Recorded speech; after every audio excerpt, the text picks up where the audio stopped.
Bonjour à tous, Amélie Berthelin, bonjour. Bonjour. Vous êtes journaliste et responsable du service information à l'AED, l'aide à l'Église en détresse, fondation pontificale qui soutient l'Église et les chrétiens persécutés dans plus de 140 pays.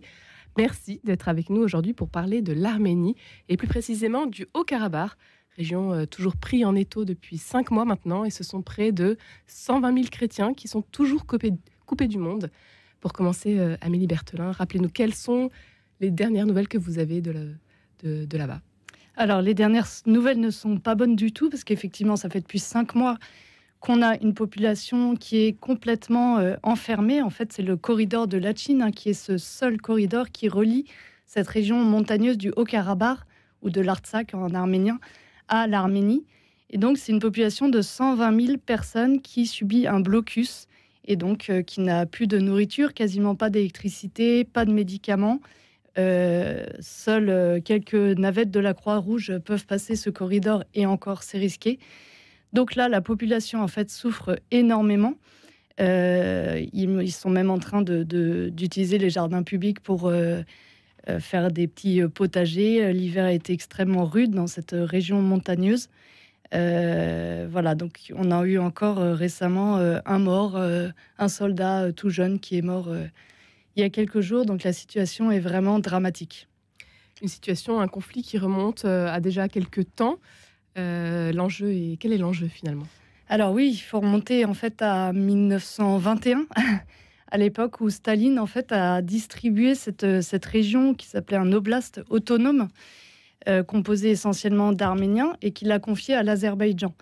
Et du coup, pendant 70 ans, c'était confié à l'Azerbaïdjan, et il a fallu attendre 1991, donc la chute de l'URSS, pour que cette région du Haut-Karabakh proclame son indépendance. Une guerre s'est suivie, évidemment, avec l'Azerbaïdjan qui a voulu récupérer son territoire. Mais là, il faut féliciter le courage des Arméniens qui ont su vraiment défendre leur territoire. Et depuis, les hostilités n'ont pas cessé, avec cette dernière guerre de 2020, qui a duré 6 semaines. Il y a eu 8000 morts et un cessez-le-feu qui a été proclamé sous l'égide de la Russie. Et puis là, donc depuis 5 mois, à nouveau, l'Azerbaïdjan qui a clairement fermé ce corridor et qui tue à petit feu ces 120 000 Arméniens. L'Arménie, ce petit pays du Caucase, entouré donc de nations hostiles, première nation chrétienne tout de même. Et oui. L'enjeu est de taille. L'enjeu est de taille parce que, effectivement, comme vous l'avez dit, cette première nation chrétienne qui est fière de l'être, aujourd'hui, les Arméniens à 98% se déclarent chrétiens. Et ils sont entourés de pays hostiles. Donc peut-être qu'on peut rappeler pourquoi est-ce que c'est une première nation chrétienne. Ça remonte à Saint Grégor, l'illustrateur, qui dès le IVe siècle en fait a converti le roi, à l'époque le roi Tiridate, qui l'a guéri miraculeusement. Donc le roi s'est converti, a converti toute sa famille, toute l'armée, et a déclaré le pays chrétien.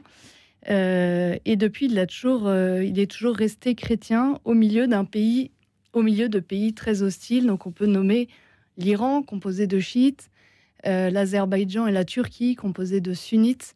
Donc c'est vraiment des pays qui ne sont pas favorables à garder cette population chrétienne.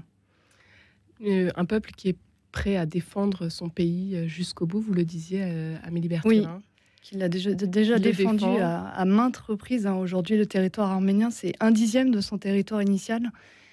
Bien sûr, on se souvient du génocide de 1915, où 2/3 de la population est décédée.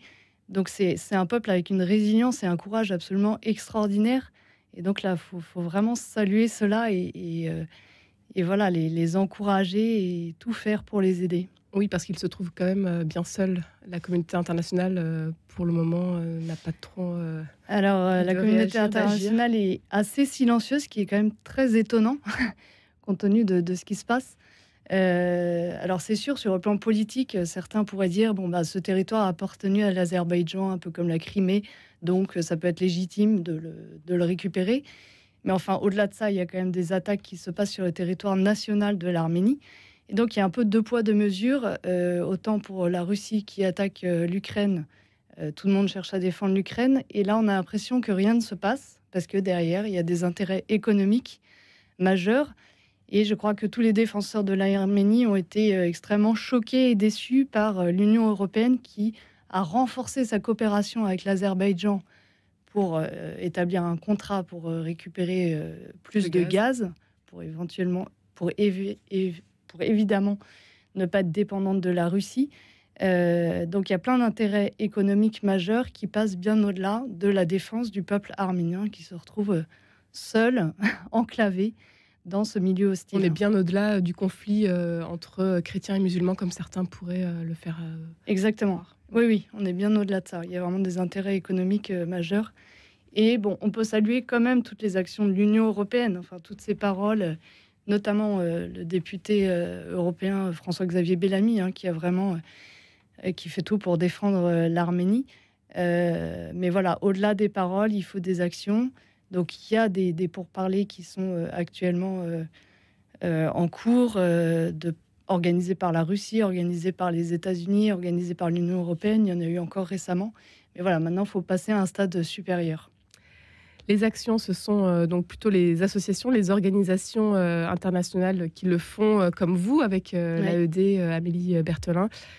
Quelles sont vos actions en Arménie, pour l'Arménie aujourd'hui ? Alors, pour l'Arménie, on soutient notamment des religieuses, en fait, les sœurs arméniennes de l'Immaculée Conception, là, en ce moment, par des projets très précis.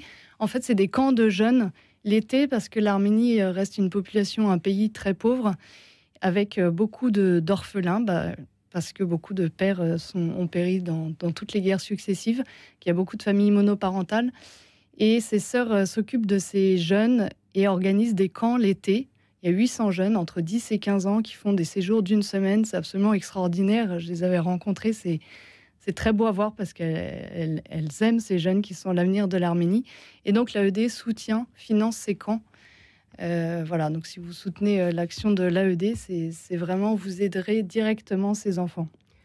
Vous en parlerez notamment à l'occasion d'un concert qui aura lieu ce jeudi. Oui, alors jeudi, on a un magnifique concert assez extraordinaire qui va être proposé donc à Saint-Philippe-du-Roule, dans le 8e, à Paris, à 20h30, donc ce jeudi. Et c'est des artistes de renommée internationale qui jouent gratuitement au profit de l'AED pour l'Arménie. Donc l'entrée est gratuite et tous les dons iront directement pour les projets de l'Arménie. Donc vous aurez du Debussy, du Liszt, du Poulenc, du Bach, joué notamment par Mark Andersen au piano.